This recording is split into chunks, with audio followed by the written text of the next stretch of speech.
ماہرین یہ کہہ رہے ہیں کہ ملک اس وقت انتہائی ناقص حالات اقتصادی حالات سے ابتر صورتحال سے گزر رہی ہے.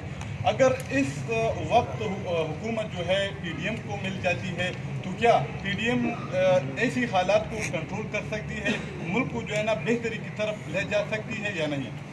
دیکھو, پی ڈی ایم کی جو پارٹیاں ہیں انہوں نے تو پہلے بھی حکومت کی ہے نا, جو بڑی پارٹیاں ہیں, اور ان کے آپ اعداد و شمار دیکھیں نا. جب انہوں نے پی ایم ایل این نے حکومت چھوڑی تو گروتھ ریٹ جو تھا وہ 5.5 تھا, اب یہ وہ 0 سے نیچے ہے. ڈالر کی کیا قیمت تھی, آج ڈالر کی کیا قیمت ہے, اور اس وقت چینی کی قیمت 55 روپے تھی, آج 100 سے تجاوز کر گئی ہے.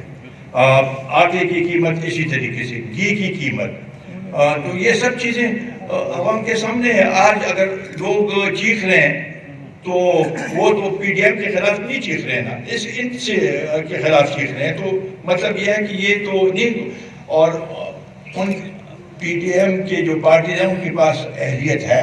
یہ عمران خان والی بات نہیں کر رہا کہ میں عمران خان نے کہا کہ میں تیار ہوں اور جیسی میں حکومت میں آؤں گا تو سب کچھ 100 دن کے اندر اندر سب تبدیلی آ جائے گی اور میرے پاس ٹیم ہے.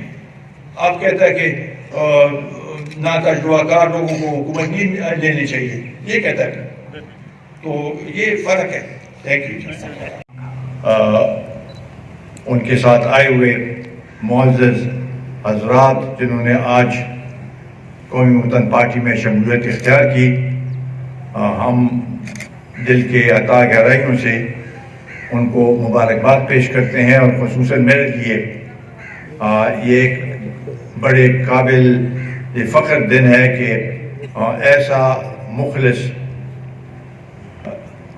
شخصیت جو کہ جنہوں نے اپنے ساری زندگی سیاست میں گزاری اور لوگوں کی خدمت کی, تو یہ صرف شب قدر دعابہ چارسدہ کی بات نہیں ہے, ان کا نام اس سے زیادہ ہے اور سارے صوبے میں لوگ ان کو جانتے ہیں اور بڑے اچھے نام سے جانتے ہیں.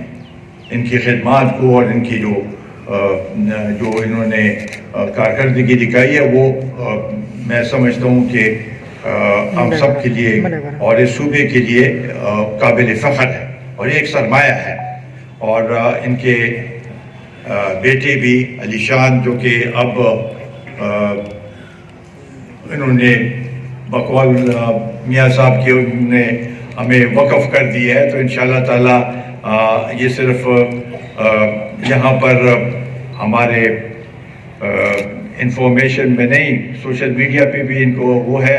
ہمارے عارف صاحب بھی ادھر بیٹھے ہوئے ہیں, ان کے ساتھ اور ہر ایک اس پہ محاذ پہ انشاءاللہ تعالی ہمارے شانہ بشانہ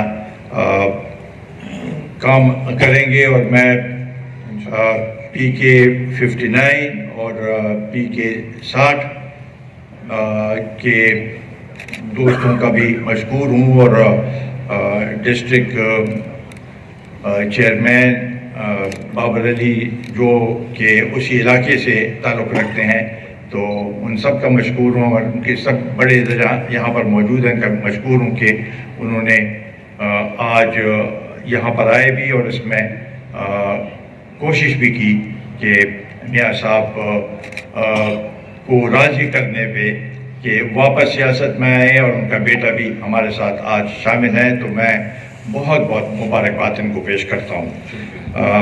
میں 2-3 باتیں مختصر پہلے کرنا چاہوں گا.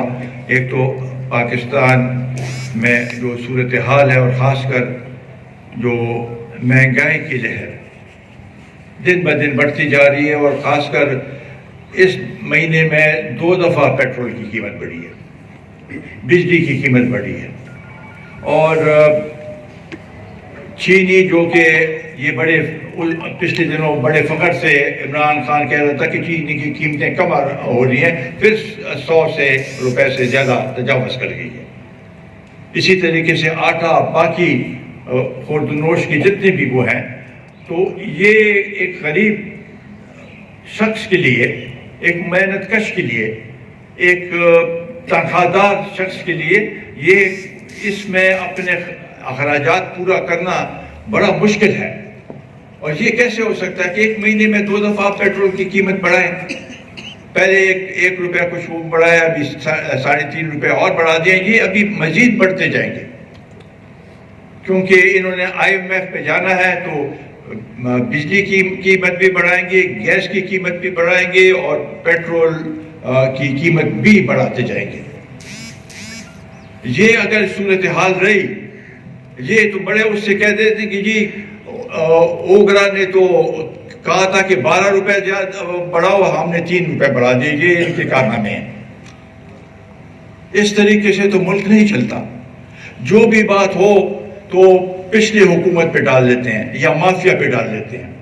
ہمیں تو ابھی تک پتہ نہیں چلا کہ یہ مافیا کہاں پر ہے، کس کے پاس ہے، یہ جن ہے، یہ کیا ہے کہ یہ مافیا ہر ایک چیز کہتے ہیں جی مافیا کی وجہ سے یہ سلسلہ، یہ چینی بھی مہنگی ہو گئی ہے، پیٹرول بھی مہنگا ہو گیا ہے، آٹا بھی مہنگا ہو گیا. تو بڑی صورتحال ہے. اور ہم PDM کے سطح پہ ہمارا بنیادی مقصد یہ ہے، جو ہم آئینی باتیں کرتے ہیں تو وہ تو اپنی جگہ، لیکن ہم آپ کی آواز بننا چاہتے ہیں، اس ملک کی غریبوں کا آواز بننا چاہتے ہیں. ان کے ساتھ جو ظلم اور زیادتی ہو رہی ہے، جو ان کے اوپر پریشر پڑ رہا ہے، جو دباؤ پڑ رہا ہے، اس کے ساتھ یکجہتی کے لیے ہم میدان میں نکلے ہیں. اور ہم یہ اپیل کریں گے لوگوں سے، چاہے وہ تاجر ہے، چاہے وہ مزدور ہے، چاہے وہ کسان ہے، کہ آئیں ہمارے ساتھ اس تحریک میں شامل ہوئیے. ہم جو تحریک چلا رہے ہیں یہ پرامن اور آئینی قانونی طریقے سے اس کو آگے لے کے جا رہے ہیں. جلسے جلوس ہمارا حق بنتا ہے. اور دوسری طرف ہم پہ جبر، تشدد، زیادتیاں وہ حکومت کی طرف سے ہو رہی ہیں، لیکن اس کے باوجود بھی ہم نے کسی صورت میں بھی عوام کا ساتھ نہیں چھوڑنا. اس وقت ہمارے ہاتھ میں وہ نہیں ہے، جو حکومت کے پاس جو اختیارات ہو وہ ہمارے ہاتھ میں نہیں ہے، لیکن ہم ہر ایک اس میں حکومت کا کے خلاف آواز اٹھائیں گے اور عوام کے ساتھ کھڑے ہوں گے. یہ صورتحال دیکھیں کہ ہماری ملک کی یہ صورتحال بن گئی ہے کہ ملیشیا جو ایک پاکستان کا قریبی دوست ہے، وہاں پر PIA کا جہاز جاتا ہے، وہ اس کو پکڑ لیتے ہیں کہ جاؤ، آپ جاؤ، اور یہ جہاز ہمارا ہے اور اس میں ہم آپ کو نہیں دیتے. تو یہ کتنی بےعزتی کی بات ہے، پاکستان کے لیے شرمناک بات ہے. اس لحاظ سے یہ صورتحال پاکستان کی بنی ہوئی ہے کہ ہمارے اچھے قریبی دوست بھی ہمارے ساتھ آج کھڑے نہیں ہیں، اور اس وجہ سے ملک کو جو مشکلات اور مسائل ہیں وہ اس سے جو دو چار ہیں، وہ اس میں دن بدن اضافہ ہوتا جا رہا ہے. نہ اسمبلی چل رہی ہے، نہ کوئی اور ادارہ چل رہا ہے، نہ بیوروکریٹس کام کر رہے ہیں، اور ان کی ساری توجہ صرف اور صرف PDM پہ ہے. اور روزانہ ان کے جو اسپوکس پرسن ہے ان کو بلاتا ہے عمران خان، اور 2 گھنٹے ان کے ساتھ بلاتا ہے کہ بھئی آج آپ نے یہ بات کرنی ہے، آج آپ نے یہ بات کرنی ہے. یہ حکومت رہ گئی ہے. کتنی شرم کی بات ہے. ہمارا بنیادی مقصد جو ہم کہتے ہیں کہ الیکشن دوبارہ کا ہو، پچھلے الیکشن میں جو داندلی ہوئی ہے اور یہ ایک سلیکٹڈ حکومت ہے، تو اس لحاظ سے ہم یہ سمجھتے ہیں کہ اس کا طریقہ کار یہ ہوگا کہ ملک میں دوبارہ انتخابات ہوں، منصفانہ انتخابات ہوں، غیر جانبدارانہ انتخابات ہو، تاکہ عوام اپنی مرضی سے چناؤ کر سکے.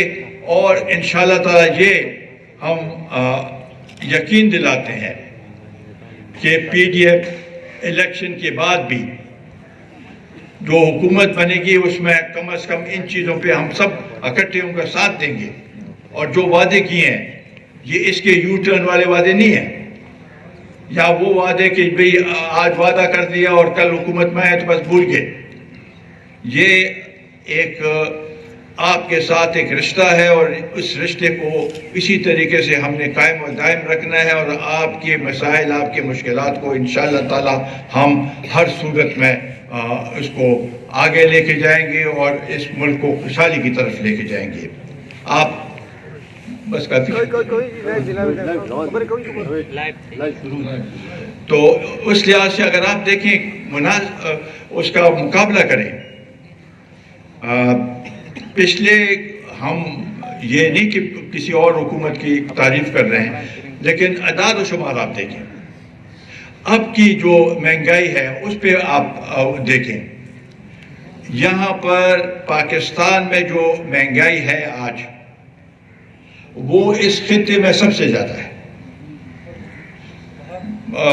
انڈیا سے، سری لنکا سے، بنگلہ دیش سے، بھوٹان سے، نیپال سے، افغانستان سے، ان سب سے زیادہ مہنگائی آج پاکستان میں،